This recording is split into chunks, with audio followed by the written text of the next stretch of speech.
What's going on, everybody? It's your boy M.I.C back in here with another YouTube video.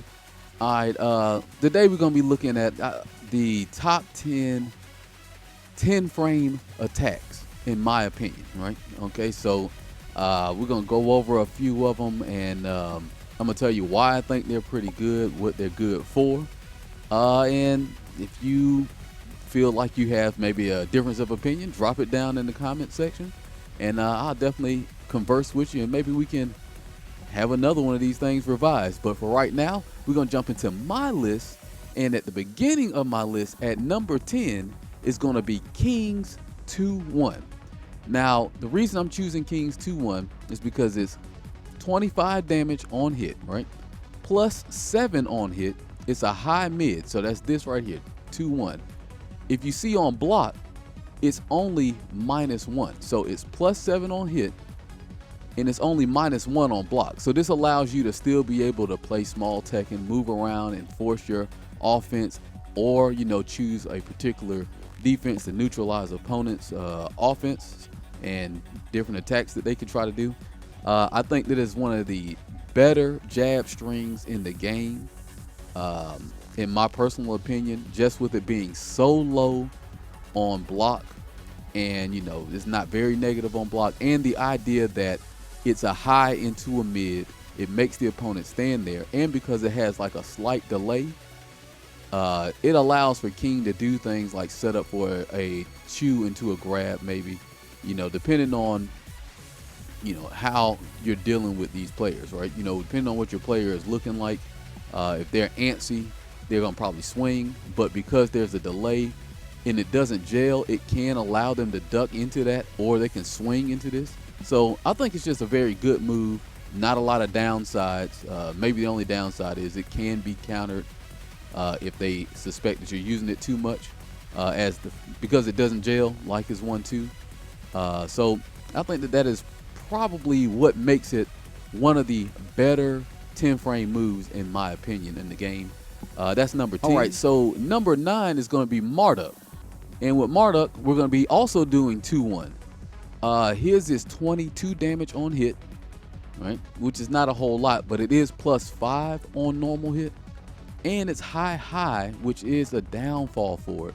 But on block, it's plus 3, all right? So on hit, plus 5, on block, plus 3. You look at it, all right, plus 3. And like I said, it does 22 damage. Pretty decent damage, but really we're using this one because on block it has a lot of plus frames. It does have a mix-up to go along with it. You can kind of fuzzy it a little bit, but I think for the most part it is a pretty good move. Unfortunately, you can't delay it, so the opponent has to go ahead and guess there. But if you get your opponent to block this, it is definitely a real good tool, and being plus 5 on hit, so if you use it for a Punisher, not only are you going to get some fairly decent damage for a 10 frame, but you're also going to get a lot of plus frames. So I think that this makes this an all-around good move. Good on block, good on punish, good on hit. Pretty much one of the best moves to me as far as 10 frames go. Also, because it comes with so much range, with Marduk having such long arms, it's actually, it's a lot of upsides to this. Making it edge out Kings 2-1 by just a little bit, just because of its on-block properties and because of the range. I just think that is what puts it slightly above Kings 2-1. But that could be debated. All right, so next up at number 8, we got Steve. All right. Now, here's the thing about Steve. He's got 1-2-1, but the people in this group, most of their stuff is good for counter hitting, right? So Steve's 1-2-1, not guaranteed on normal hit, right? But on counter hit, it is guaranteed, and it's plus 3 on hit.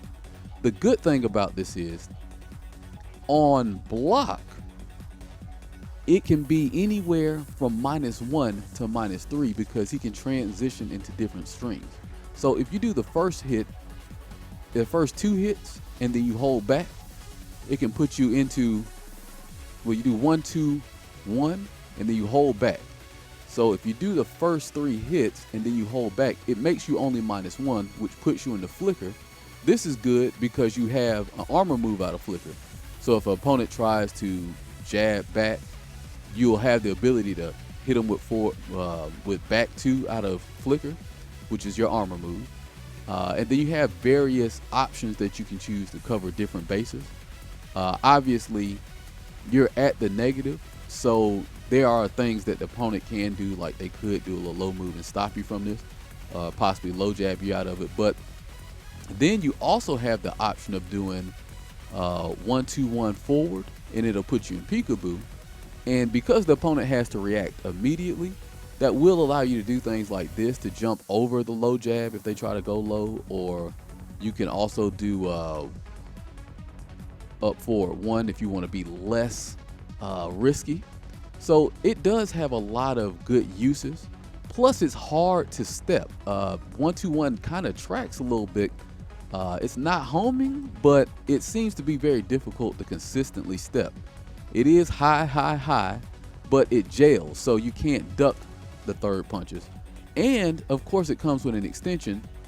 If you see that they want to get real froggy and they want to mix you up, you can do the last hit.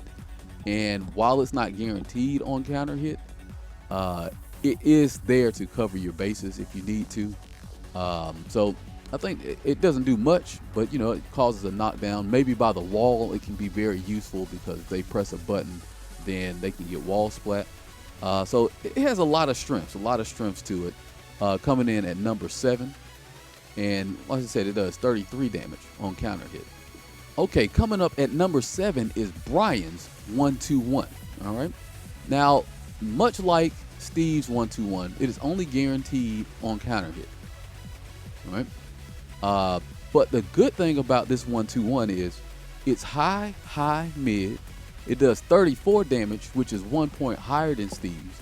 And while it does not go into a stance transition, what is good about it is you can do 1, 2, and you can delay the last hit. Right? And why would you want to delay it?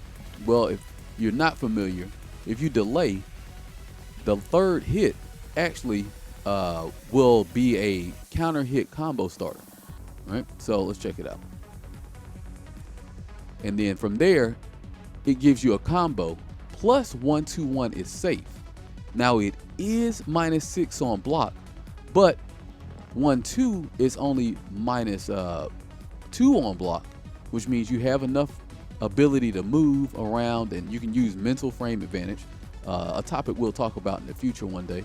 But you use this mental frame advantage because they're afraid to press anything because you have that mid that you could always delay and hit them out of anything they try. If they try to check you from movement or, you know, trying to attack again and take their turn. So this makes this one kind of etch out 1, 2, 1 for me personally because of its utility. It definitely is strong, and plus it comes with other strings attached to it. You got 1, 2, 3, which is a low, and you can kind of make the timing. You can kind of use that delayed 1 to mix the timing in with the low if you want to. You got 1, 2, 4, which is guaranteed on counter hit as well, which does knock down. But I think of all of the strings that he has from his jabs, I think this is the best 10 frame that he could use in his matches because it has just a whole lot more utility than his other options from 10 frames. All right, so coming in at number 6, all right, number 6 is Jack. Now, this was hard for me, right? There was Jack and Fang Wei. I was going to put Fang Wei in here, but ultimately what this came down to was Fang Wei's back 1, which does roughly around 46 damage or something like that on counter hit. It is only -10.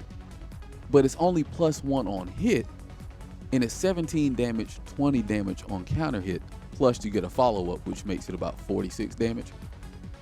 With Jack, he has basically the same thing, but his is more negative on block, being that it's I want to say minus 12 on block. But the good thing about Jack, and what really made him beat out Fang Wei for this position, is that his forward 2 not only does more damage, it does 20. What Fang Wei's did on counter hit, Jack's forward 2 does on normal hit. Also, it's plus 5 on normal hit, which allows you to continue your offense. And if you do this and do this again, they won't even be able to step it. So that already puts it above Fang Wei's back 1 in my opinion. Not to mention on counter hit. Oh, I always mess this up for some reason. There we go, 52 damage. So also doing more damage on the grounded counter hit than Fang Wei was able to achieve. So overall, I would like to say that this is definitely a step above the back 1 that Fang has, but they were very close. Another good thing about this is on counter hit, this will wall splat. So you can use this when somebody's trying to pressure or try to fight their way out of the wall. You can use forward 2 as a tool to pin them up against the wall at 10 frames. So I think that is really what etched it out over Fang's back 1. And the reason that obviously it beats out Bryan and Steve is because of its immediate counter hits damage. It's higher threshold for counter hit damage off of the 10 frame move itself. All right, so coming up at number 5, all right? Number 5 is Lee. And this is 1-3, just frame 3, just frame 3. Now, hopefully I'll get this shit, you know what I'm saying? I ain't GM, I ain't fighting GM, all right? But I ain't no free Xiaolong, I ain't none of them, all right? But we're gonna see if we can get it to come out. Why did I choose this move? Well, as a Punisher, this next set, these are things that on the hit by themselves, they are just superior to all other moves in the game at 10 frames, in my opinion. Right? So for this one, he has some of the highest 10 frame punishment damage. All right. Now, what you do is just frame it is 1-3, then 3-3. Hopefully I can get this. It should come out to be about 28 damage with a knockdown, and then you get a free down back. A free up back 3, which gives you, I think, roughly about close to 40 or 50 damage on normal hit. So that's definitely what makes this one of the better tools when it comes to 10 frame moves in the game. Now on block, it's minus 18, but because on normal hit, you can use this as a Punisher, you never really have to worry about it being blocked for that negative 18. So let's see if we can demonstrate this to you. If not, I will go to the move list and show it to you. All right, so there is your damage for that. That's what it looks like. I think that is probably one of the best, if not the best, it is one of the most damaging 10 frame punishers that you could just do that doesn't require anything but inputs. So I think that it very well deserves its place in the 5th spot. Definitely worth every ounce of practice to do that. So that rings up Lee's 1-3, just frame 3, just frame 3. All right, go home and practice it. All right, rounding up number 4 is going to be Jin's 2-4. Right now, this is good. It's about 29 damage. It's a natural combo. It knocks down on normal hit. The reason why I would choose this over Lee's is because of its simplicity, right? Also, it wall splats, right? Because it knocks down in a manner in which it does, by the wall, this will wall splat. So if we take them to the wall, I probably should just wave dash, but I ain't gonna do all that. All right, we get them over here to the wall and we do 2-4. you'll notice that it wall splats, which makes this a very strong tool by the wall. Also, because it punishes, it knocks down and allows you to get you a crouch dash mix up in. A very strong tool, especially given the character that the tool is on. I think that puts it slightly above Lee's because it doesn't require the execution that Lee has, and Lee doesn't get the benefits besides damage that 2-4 can give you. So I think this is a good way to gauge it for me, why it should be above Lee, and it's taking that number 4 spot. All right, I know y'all ain't want to see this fool up on the screen, but coming in at not number 3, but number 3 and number 2. Number 3 and number 2 is Akuma. All right. Now, for number 3, Akuma's Dragon Punch is a 10 frame move, right? Now, this is a 15 damage move. It knocks down on normal hit, and it's minus 25. Now, you're probably saying to yourself, Mike, I know there had to be other moves that wasn't this ridiculous on block and that took more damage than this. And I would agree with you, except this can be canceled and turned into a launcher. All you have to do is, if I can manage to do it, okay, there you go. Now this is turned into a launcher, right? So at 10 frames, this has become a launcher. Not only that, the move manages to duck highs, and it will duck underneath some mid moves. So with that being the case, I mean, you really can't argue with this being at number 3, right? Although it does require inputs that you can mess up, the forward, down, down, forward, still it has the strengths that it has. It's basically a 10 frame launcher, plus it has other properties. I think that this is definitely worthy of being at number 3.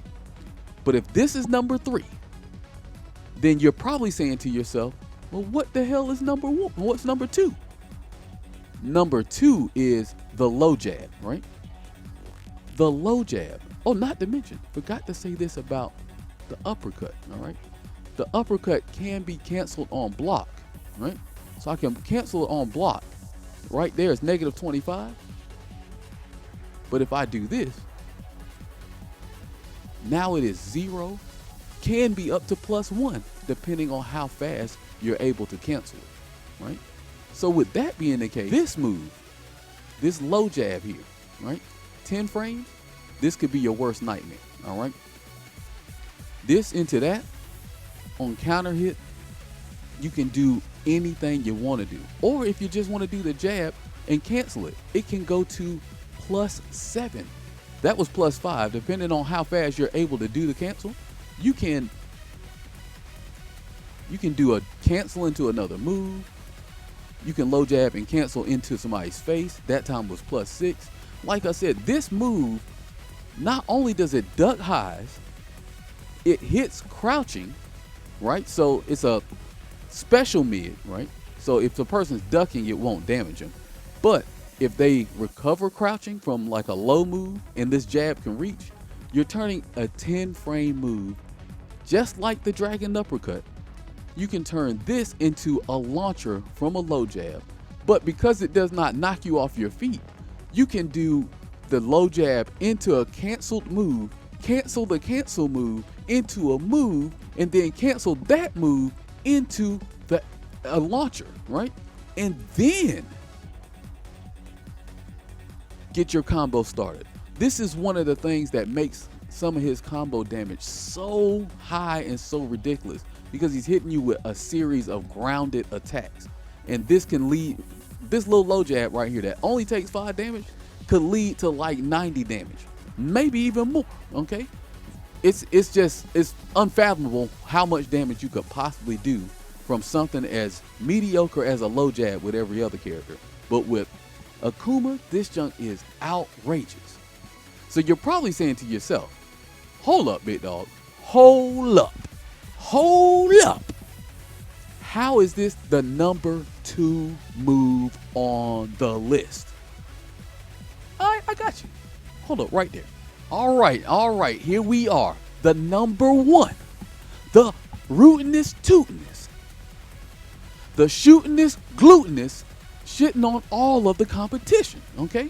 Posterior wide open. All right? Number 1 is Heihachi Mishima Flash Punch Combo.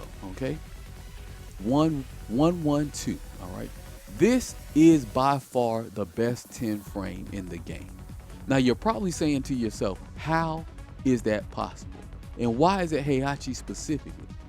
Well, the good thing about Heihachi is, like the other people who have this move, it is delayable, 1-1-2, fully delayable, high, mid, guaranteed on normal hit, right? Even if you delay it, all right? But unlike some of the other characters, this actually wall splats, okay? Already a bonus. But Heihachi also has more range than some of the other jabs of the other characters that happen to have this 1-1-2 flash punch. Also, 1-1 on block is only -1. So you remember what we were saying about King and how he could use this and then just freely move around just about any way he wants to move around? Well, think about it like this. Heihachi can do the same thing, and if he sees you getting hit, he could just finish off the move. So even if he was -4, he got a third hit, and the person is going to stand there waiting on it anyway. So not only does he have the ability to use psychological frame advantage, or psychological, not only does he have the ability to use psychological frame advantage, but he also could just move. He could just do 1-1 and just move. So really, hands down to me, this is the best all-around 10-frame move in the game, right? And of course, it belonged to the man himself, Heihachi, all right? The master of the Mishima Zabatsu, all right? So I don't know if you agree. Maybe you have some different opinions about that. Make sure you leave that down in the comments section below. And of course, hit us with a like and a subscribe, you know, all that YouTube mess, all right? And actually, if you haven't already heard of it, check us out over at TKNHouseENT.com/TTU, where we go over a whole bunch of various intricacies about Tekken, and you can learn to go from being a good player to a great player in like 8 weeks. Don't take no time, okay? But for all of that being said, that brings this video to a close. I hope you enjoyed yourself. I enjoyed myself. And you already know what it is. The realm of the real, where only the real can chill. Peace.